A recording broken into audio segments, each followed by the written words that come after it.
about purpose, and a lot of people they date. They don't date according to their purpose. When I say that, meaning is that they go through this lonely period in life. It's like they have the job, they have the house, they have this. They've experienced those 1 or 2 bad relationships, but they've been single for about 2 or 3 years and things like that. And so now they're in this mental lonely state. And instead of them using that time for preparation to prepare themselves for their God's gift, they settle. So they settle for less than what they deserve. That can be a man or a woman, you know. And I call that you're dating not according to your purpose. Your purpose can be to empower a nation. Welcome to Just Men, a life-changing program that resonates hope as well as encouragement. The program that gives you information and inspiration for the glory of God. I'm your host, Jeff Tate, and thank you for joining Just Men. On today's program, we have a very special guest. This is his first time being on Just Men. Please welcome Aaron Jordan Jr. My man, Aaron. What's up, welcome man? to Just Men. I appreciate you having me. Oh man, it's a beautiful time for you to be on our show, on our presence, and we're just thankful, man, for you to be here and enlighten us, empower us on relationships, man. I know everyone is tuned in because we got the guru, man, on relationships. Well, I don't know about the guru, but that's what I was told. Oh, all right. Before we dive into the depth of our discussion, share a little bit about who is Aaron Jordan Jr. Well, Aaron Jordan is that prodigal son that tried to run away from his calling. But in life, if you're called and you're predestined for purpose, you can't run away from your calling. It always follows you. Even in those dark moments that we have, it's always that little voice that's in the back of your head saying like, okay, you don't supposed to be doing that, or you don't supposed to be over here. And so it's just some things that I've experienced in life where you just had that little nudge pulled at you. And so, but I'm an author, award-winning author, radio personality. Wrote 2 books, and also just I just love to empower people on understanding who they are, whose they are, and what they are when it comes not just to in relationships, but also in personal development too as well. Because I think once we get to the point of understanding who we are, we can, like I stated, tell people we can attract things to us, and which makes our surroundings better. Wow, that's beautiful. Yeah. You told me for over 2 years you've been this radio personality. Yeah. Now we're bringing you on the scene, man. And so now we're going to dive deep into just, what's been the pathway that led you to this awakening, and what has been your experience and what put you on this path to relationships. So let's just share from there when you start talking about this prodigal son process. Take me there, and then we'll go to the next level in terms of how you're empowering others. How did you empower yourself, and what was your state of mind at that time?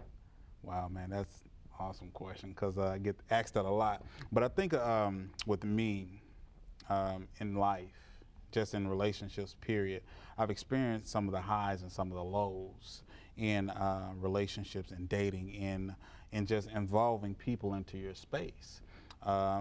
Before I got married, I was engaged 3 times. That's within an 18 to 24 month period. And so if you understand how my mental capacity was buying 3 rings, having 3 engagements in that short period of time, I mean, it just makes you just sit there and think about, okay, what was this man going through? And then also just going through the motions of needing love. Because the thing is, a lot of people don't understand that word love. They don't understand how powerful it is. And I was one of those guys that would just tell a woman anything they wanted to hear, just so I can get what I needed at that time, not even understanding what I was doing to that person, or what I was doing to her life spiritually. And it took me a minute to understand that relationships and dating is more spiritual than it is physical. Because when you think about it, it's when we as men are out there doing what we're doing, the way we transfuse our pain is through intimacy. And when we're going through a lot of hurt, when we're going through a lot of pain, working out don't do it all the time. Going to the gym, playing ball with your boys don't do it all the time. So we have to have that different outlet to transfuse that pain. So that's what I was doing. I was hurt. I was broken.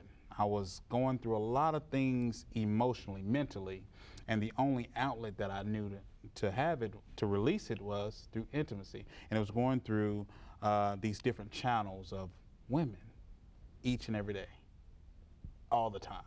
And so, but when I got to the point of being ready to receive love and have it reciprocated back to me, the universe taught me something about karma.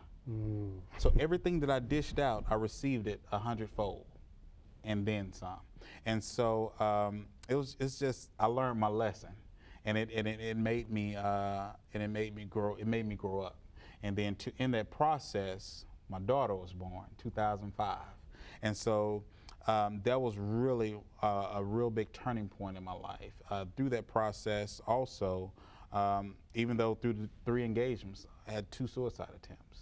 And the thing about it is, when you're going through the whole process of wanting to have the same feelings that you're dishing out reciprocated to you, and you don't get that, it takes your mind to a different place, you know. And I think a lot of people don't get the gist of that. And so, and that's where my mind was, and how I got free from that is that I took some time to myself.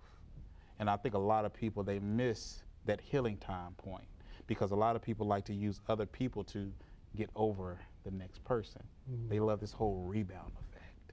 They love the whole microwave effect of dating, the whole microwave effect of relationships, the instant gratification moments in relationships. But they don't understand the detriment that they're doing to themselves, not only mentally, but spiritually as well. Wow, man, that's beautiful. You know, you said a lot. I'm a guy, I want to take some parts of that, Okay. particularly before we move to the next level in terms of your empowerment and others. But you said about a dark period in your life and how you took time to yourself. How do you do that? I mean, how do you take time for yourself, and then how do you empower yourself with your slogan in terms of value and worth? How do you get to that level, and how do you recognize what your value truly is? Well, it all started with me being sick and tired of being sick and tired. And when I got to that point, I mean, it was just me having a conversation with God and my Creator. And not wanting to infringe on anyone's religion, but I'm a Christian. I believe that God and Jesus Christ is my Lord and Savior. So it's just taking that time to Him, getting to my lowest point, because the thing is, when we're high and mighty, we can't listen, we can't hear Him talking to us. But when I got to my lowest point where I wanted to actually take my life, that's when He spoke to me and said, hey, that's not the path that I have for you. You're going to do great things for people, but you have to go through the point of listening to my voice. And so it was just the point where I actually physically did this. I actually looked at myself in a mirror, and I actually stripped naked, and I got back and I looked at myself, and I got back to the point of saying, okay, I love me, I understand me, and I understand my calling and my purpose. But the thing is, what people don't understand, when you can say that you understand your calling and purpose, but it's a process. It's like just like you putting glass into a fire, and it's like a process that you have to go through. So when I made the decision at that point, I went through the process of weeding out all the emotional hurt, all the emotional pain of my past, of me being a womanizer, me being a dictator, me being verbal abusive, never physical abusive, but that emotional and verbal abuse can be far more detriment to than physical abuse. So it just got to the point of me getting tired of running, me getting tired of being beaten over the head with a stick, and me being tired of just running from my purpose. Where does that come from in terms of, again, you talk about the mental set, the mindset, particularly reflecting back on your life, adolescence, young adult, what did you see model or did you see that sort of perpetuating itself in your family, in your lineage? You know, they usually calls it something like a generational curse where, you know, man after man, you see this cycle of these kind of relationships, like you're talking about the dictatorship, the abusiveness verbally, even there's abusive spiritually as well. You can have that emotionally. So to go deeper than just what your sort of reactions were. What did you see model, or do you see that it started way before you started these relationships that you talk about? Well, in my home, it was a two-parent home. My dad worked, but my dad was one of those country boys from Greenwood, Mississippi, and I love my dad. But my dad was one of those guys that he wasn't verbal. He was one of those guys to actually say, learn from me just by watching me, or whatever. So I had the modern day rich dad, poor dad type of thing, because I had my uncle and my dad too as well. But a lot of things I saw implemented in my life from family, and when your mom working those double shifts and things like that, you stay with your family, you stay with cousins, relatives, and things like that, and so you start to see things that's not in the core values of what's been taught at home. And so you see the verbal abuse, you see the drug use, you see the physical abuse, you see all these things at a young age, and then on top of that, you experience things at a young age that a lot of I guarantee you that a lot of men have went through some of these things, but as a man, we're not taught to share our emotions. See, the thing is, at the age of 9, I was molested by a family member. See, the thing is, now I'm comfortable now in a place where I can talk about it, as a man. Because, we're always taught to say, okay, well, that you're not a man because you're sharing your emotions. And so it's just things like that I've experienced in my childhood, going into that adolescent stage, into your teen years, that you see, that you harbor on. And and we as men, we're taught to keep things boggled down and not being able to share it. And so just all of that stuff in my environment growing up, it plays on you. You see men coming out the house, and it's not your mom or your dad, but it's just people that's in your space, in your environment, that actually plays a role in how you view the world, how you view people too also. Wow, that's beautiful, man. That's vital in this transformation process too, because sometimes when we are trying to reflect our true identity, we don't go deep enough. Yeah, exactly. And many times we feel we're erratic. I know James says that, that a man who is a hearer of the word and not a doer of the word, he's like a man who sees his reflection in a mirror. Exactly. And as soon as he leaves, he forgets what manner of man, what manner of character he is. Yeah. Because it's embodied in this false image. He doesn't go deep enough. And I think the deepness is what you had to do. You had to reflect back on those kind of really traumas in our lives that keep surfacing in relationships. Exactly. And sometimes we miss that. So, man, I appreciate your transparency in diving there, because you as the radio personality, we a lot of times you're diving in other people's lives. And so it's good to reflect on our own lives and say, hey, man, the credibility we have is through our own relationships ourselves with God and with others, and we are empowering you with what we have been empowered with as well. Exactly. And I think a lot of people, man, is that they don't understand that their story can empower people. Because the thing is, it took me a long time to get here. Not saying that I'm old in age. I'll be 32. I'll be 33 years old this year.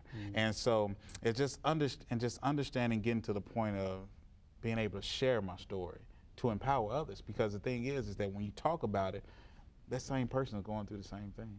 Wow. But they're stuck and stagnant in a situation that they don't understand how to get out of. And that's holding them hostage. That's holding them in bondage mentally.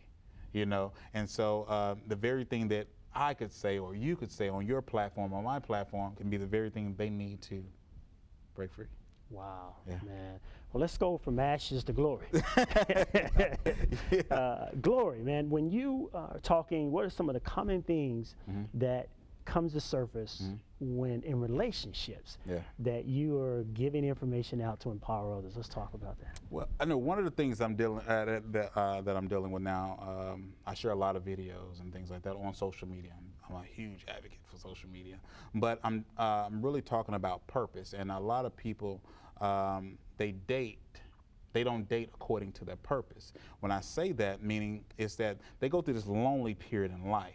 It's like they have the job, they have the house, they have this, they've experienced those 1 or 2 bad relationships, but they've been single for about 2 or 3 years and things like that. And so now they're in this mental lonely state. And instead of them using that time for preparation, to prepare themselves for their God's gift, they settle. So they settle for less than what they deserve.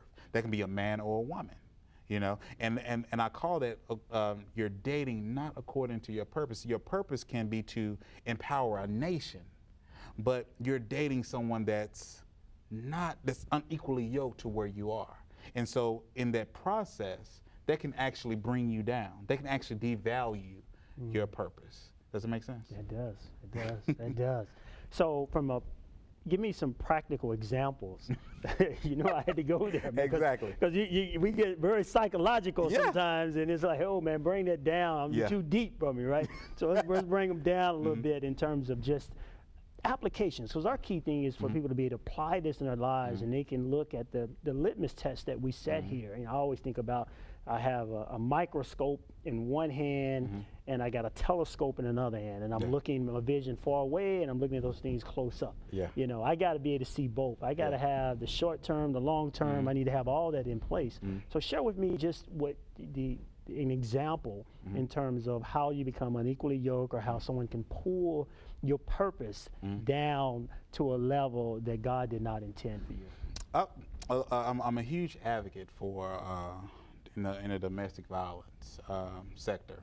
I do a conference each year.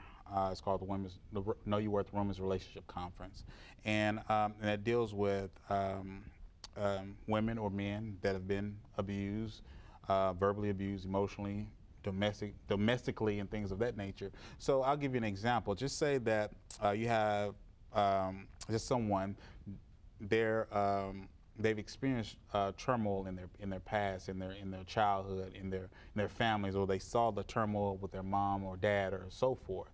The thing is that carryovers in your relationships. That's how you view your relationships. And so, and just say you're the person's in law school or playing basketball, or they are a star athlete or something like that.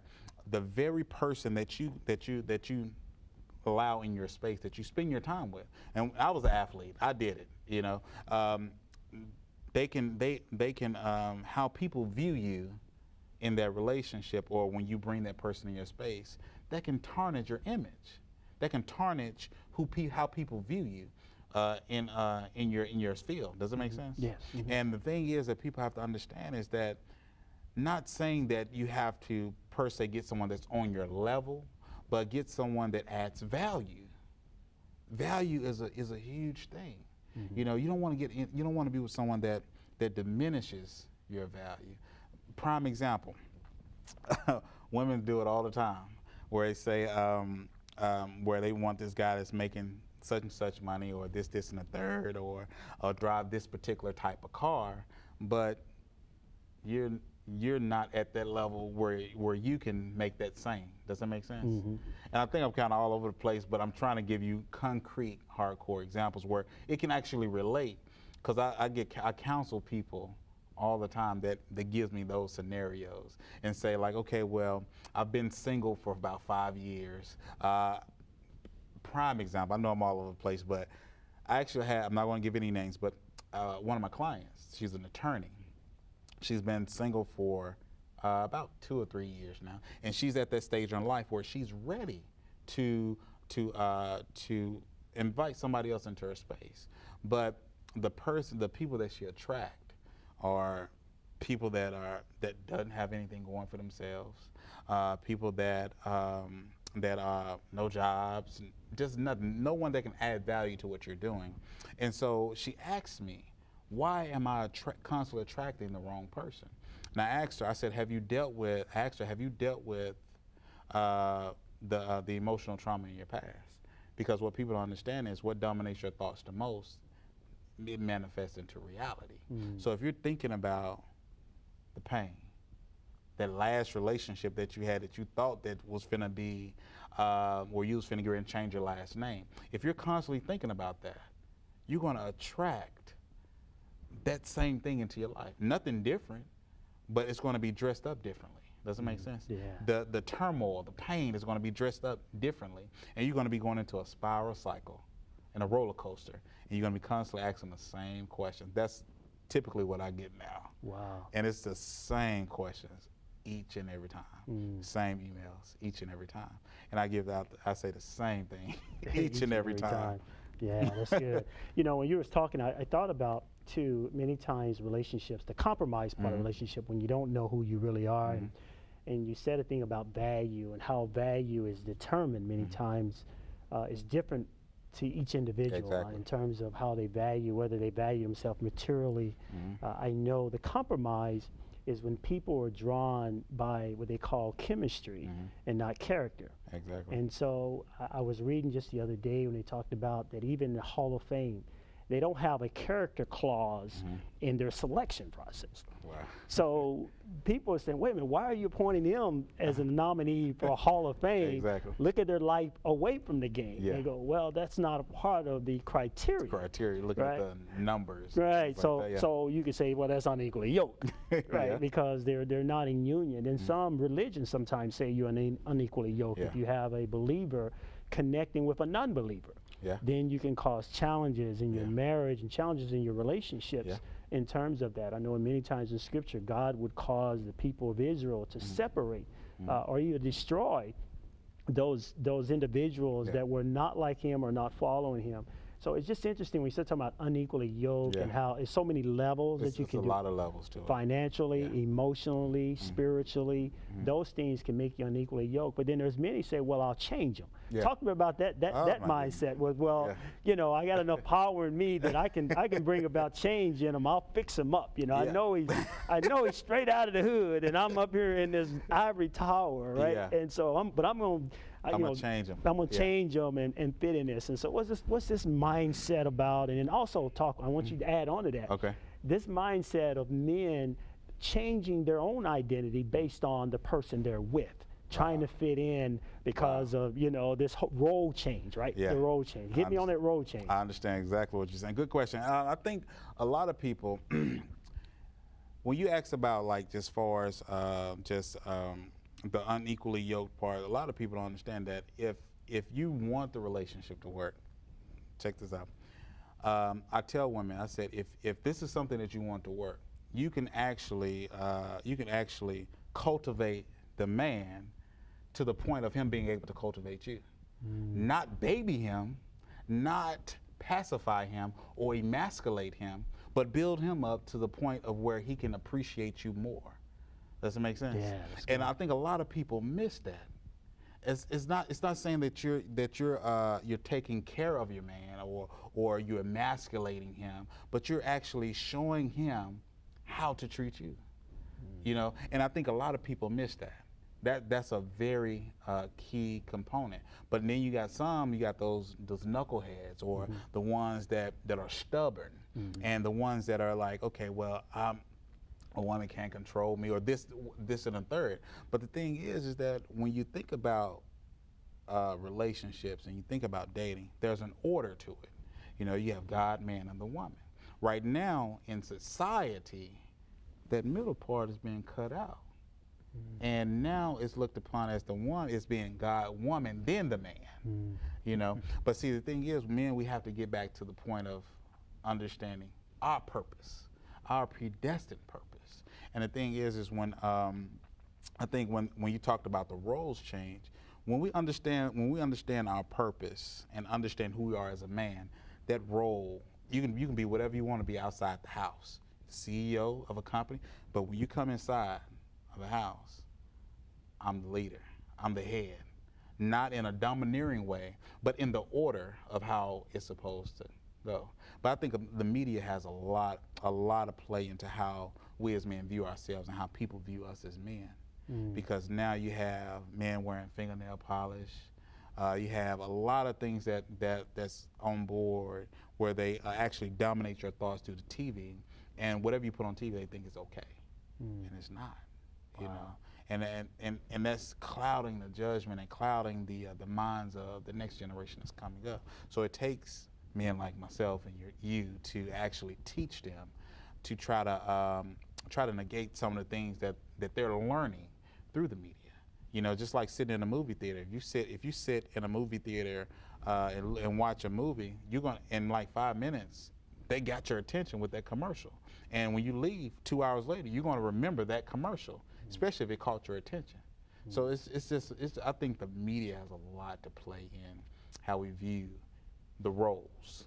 Like they got this thing now where as far as Hillary Clinton can be, she could possibly be the next president, the first female president ever. And so now they're playing on the whole gender role thing now, where saying that like past president Bill Clinton will be working for her. So they're playing off that. See, the thing is that I guarantee you he understands his purpose. Even though she's potentially going to be the president of the United States, but when you come in that household, that leadership role falls on me. Yeah. Where does you know, in our closing parts, in the last 2 minutes, share with me on how do you change the thinking of dating? Wow. And to where it begins to be an empowering experience and not an experience that degrades and diminishes and puts people in a sense of darkness to where they lose their purpose. Wow. I think the first thing that a lot of people have to do, they have to get to the core root of their life's greatest project, and that's you. When you deal with your baggage, your emotional issues and things like that, and then you take ownership of it. I think that's the thing. A lot of people don't want to take ownership of the stuff or of their mess. They don't want to do the homework on themselves. And not doing the homework, you start to put that off on other people. You start to put your problems off on other people.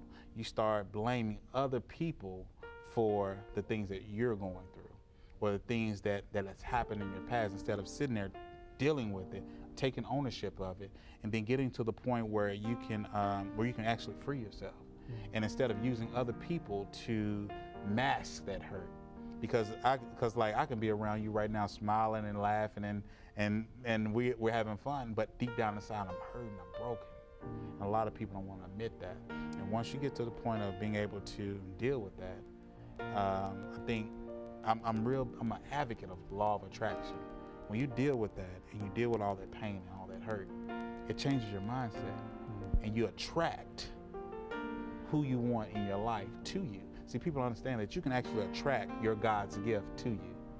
Because the thing is that while you're sitting there clouded with everything, your God's gift can be right there looking at you, right there saying, hey, I'm right here, waiting on you to do what you need to do so you can see me.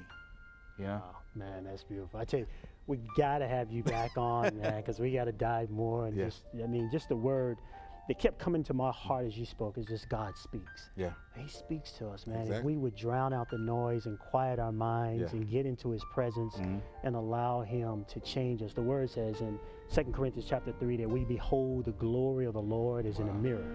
Yeah. And we are changed into the same image from glory to glory by the Spirit of God. Wow. You have blessed me, man. Last word of encouragement. Man, last word of encouragement I really want to leave with people is my signature quote. And I've had this quote for the last 3 years. People need to understand and know that their worth is undeniable and their value is priceless. Wow, that's beautiful. Wow. Stay focused. Man, you blessed us. Wow, appreciate it. Beautiful, man. Good. I like the way you end that, man.